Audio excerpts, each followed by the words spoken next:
Kevin Hunter and Jeff O'Brien here on the Business Forum Show, chatting about contract law and specifically some of the boilerplate terms. And we'll get into a couple of these here in a moment, but describe what boilerplate is for the benefit of our listeners. Kevin, boilerplate is the kind of the standard set of terms that you typically would find at the end of a contract they're universal. They can be used regardless of the type of transaction.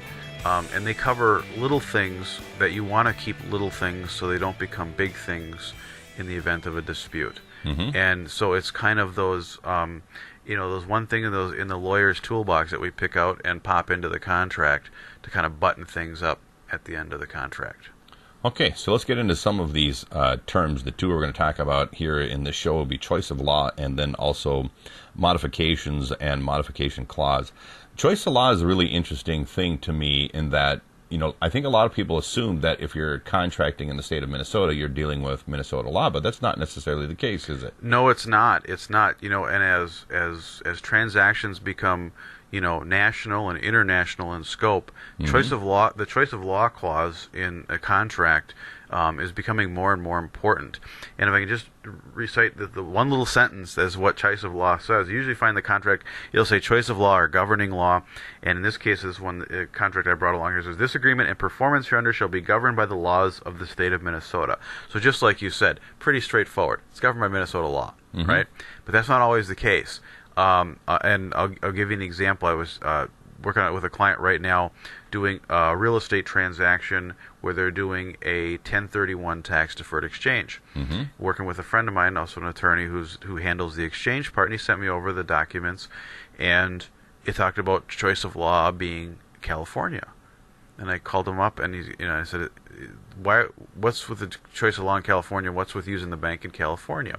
Well, what happened was there was an exchange company that filed bankruptcy, and exchange companies hold funds in escrow for these transactions, and the Ninth Circuit out in California had the most favorable decisions for the parties whose money was involved. Mm-hmm. Okay, and so as a result, the exchange companies now use banks in California and use governing law of California mm-hmm. In their contracts. And mm-hmm. Totally makes sense. Okay, good.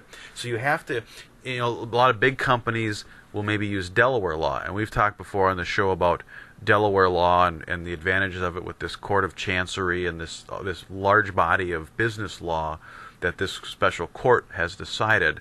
Some big companies, especially those that are incorporated in Delaware, will want to make Delaware law the governing law for their contracts because of the large body of law that Delaware has on governing business disputes. Mm-hmm. Okay? You have to have some reason. I mean, there has to be some reasonable connection to whatever the choice of law is. Mm-hmm. You can't just pick out, we're going to use this because we're going to use South Dakota law because of this. There are some banks and stuff that use, different jurisdictions because of, usury laws and what interest rates of interest they're allowed to charge and all that mm-hmm. kind of stuff. So again, another example of choice of law. So you look at the that clause, and it's when you have parties in different states, it can be a little bit of a contention in terms of which states governing law is used. It all mm-hmm. depends on what the situation is. And one thing to point out is choice of law is not the same as a jurisdiction clause. Mm-hmm. Just saying that the contract is governed by the law of Delaware doesn't necessarily mean that Delaware courts are going to hear the dispute mm-hmm. if both parties are here in Minnesota. That's a separate issue. You have to specify that any disputes would be heard in the district courts of whatever county and whatever state. Mm-hmm. So that's a separate issue. So you can have a situation where you have a judge in Minnesota applying the law of a different state because the choice of law clause specifies a different state, but the contract may be silent as to jurisdiction or venue for the actual dispute. So then how big a deal is it if you have jurisdiction in a court in Minnesota, but you're using law in Delaware or California or any other state for that matter? How big a deal is it to make sure that you have somebody, a judge presiding on the case that's actually familiar with that law in the other state? I would, if one party has say you had governing law being Delaware and one party was in Delaware, Mm-hmm. then they can bring the action in Delaware, not as big of an issue. If you have a situation where neither of the parties are in that state, Mm-hmm. and you still have to prove that there's a connection as to why you're using that that governing law, but I would specify at the same time that any dispute, any matter regarding the contract would also be heard in the courts in that jurisdiction to make sure that you have judges hearing the case that know the law that you want to have applied. Mm-hmm. So I think it goes hand in hand that you should be someone that's knowledgeable in that law. You want to have it specify that they hear the case. Sure. So what about a modification clause? Modification again is important. We've talked before about integration. It's another one of those that in this day and age of text messages and emails and everything else, even more important than I think in integration. With integration where you are kind of closing the deal Mm-hmm. merging it into the written contract. Modification kind of protects the integrity of the written contract that you've negotiated Mm-hmm. and signed, regardless of whether a performance is different from the contract, regardless of whether there's some email back and forth or a text.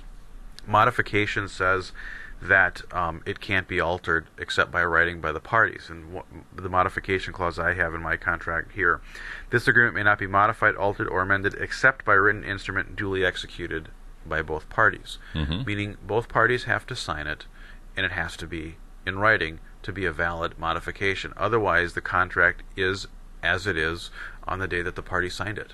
So if somebody should email the other party and say, "Hey, this is what I understand," and they email back saying correct, Right. that doesn't qualify. Let's say you had a contract where there was a payment obligation on a monthly basis, Mm-hmm.